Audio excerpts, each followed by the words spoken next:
Salut tout le monde, c'est le héros, j'espère que vous allez bien. Aujourd'hui, je vais vous présenter l'anime Onzuki no Geko Kujo. C'est parti.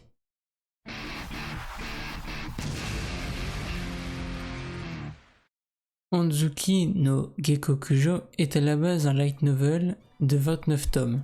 Il a commencé en 2015 et est toujours en cours de parution.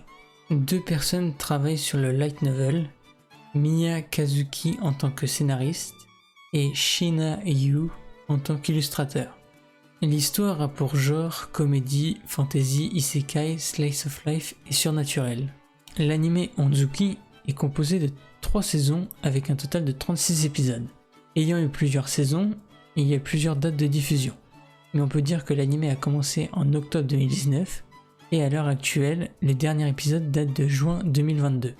L'animation est propre et très colorée, ce qui nous montre un aspect radieux. De même pour les OST qui sont joyeuses. Mais de quoi parle Onzuki?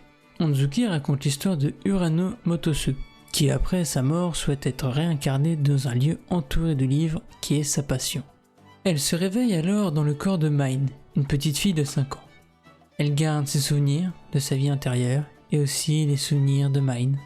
Elle se rend très vite compte qu'elle n'est pas entourée de livres, ce qui la déçoit énormément. Dans ce monde médiéval, les livres sont réservés aux riches car rares et coûteux. Hélas, la famille de Mine ne roule pas sur l'or. Mais elle prend une décision de fabriquer elle-même un livre. La tâche va être rude car Mine est très malade avec de fortes fièvres dès qu'elle fait le moindre effort. Nous allons donc suivre Mine, une petite fille qui souhaite devenir bibliothécaire, dans ce monde où l'accès aux livres est restreint. Pour ce qui est du développement, les personnages sont tous attachants, que ce soit la famille ou les amis de Mine. Mine va surtout passer du temps avec Lutz, un enfant de son âge qui va l'aider dans sa quête d'avoir un livre. Le ton de l'histoire est joyeux, avec beaucoup d'humour mais rappelle que la création de livres va prendre du temps. Car comme on dit, c'est en forgeant que l'on devient forgeron. Il y a beaucoup de sens caché et de morale, ce qui est très plaisant et ce qui malgré l'histoire et l'animation nous montre un aspect adulte. Car il ne faut pas oublier que Mine a une vie antérieure de jeune adulte.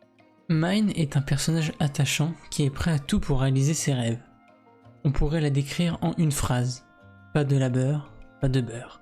Elle va très vite faire évoluer le quotidien de sa famille grâce aux connaissances de sa vie antérieure.